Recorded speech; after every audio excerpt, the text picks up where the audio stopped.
Have you ever wondered what happens to our consciousness after death? Imagine a map that guides the soul through different realms of existence.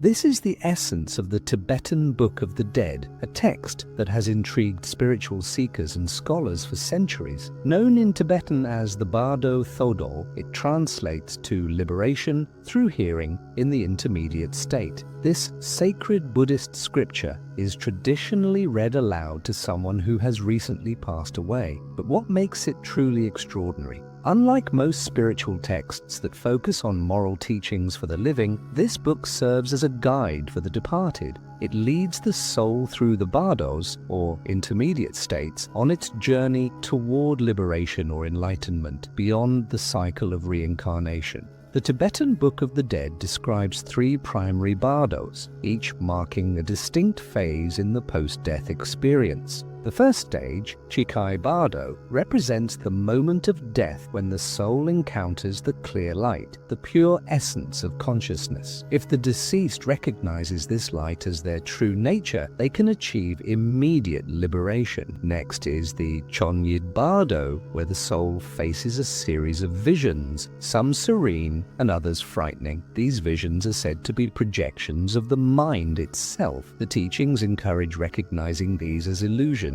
offering a path toward freedom.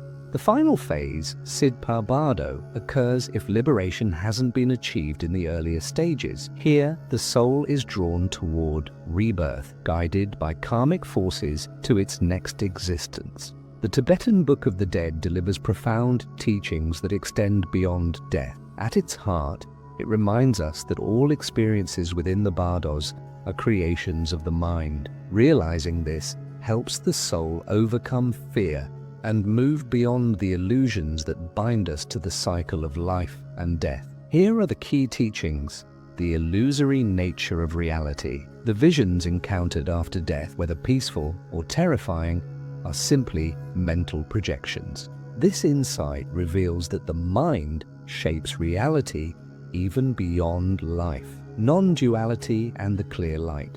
The clear light symbolizes the purest state of consciousness. By recognizing this as our true essence, we can escape the cycles of suffering and rebirth, liberation through recognition. The ultimate goal is to see these illusions as reflections of the self. Embracing this understanding can lead the soul to freedom beyond fear, attachment, and desire. Beyond being a guide for the deceased, the Tibetan Book of the Dead also offers invaluable wisdom for the living. In Tibetan culture, it is recited during death rituals, assisting the soul's transition while reminding the living of life's impermanence. Today, this ancient text continues to inspire people across the world. It has shaped modern discussions on consciousness, mindfulness, and the nature of reality. Spiritual teachers, psychologists, and seekers explore its teachings to gain deeper insight into life, death, and the self. So why does the Tibetan Book of the Dead remain so relevant? For many, it provides a unique perspective on existence, illustrating how even our fears are constructs of the mind. Through meditation, compassion, and self-awareness, we can prepare for both life and death, realizing that the path to enlightenment transcends the physical world.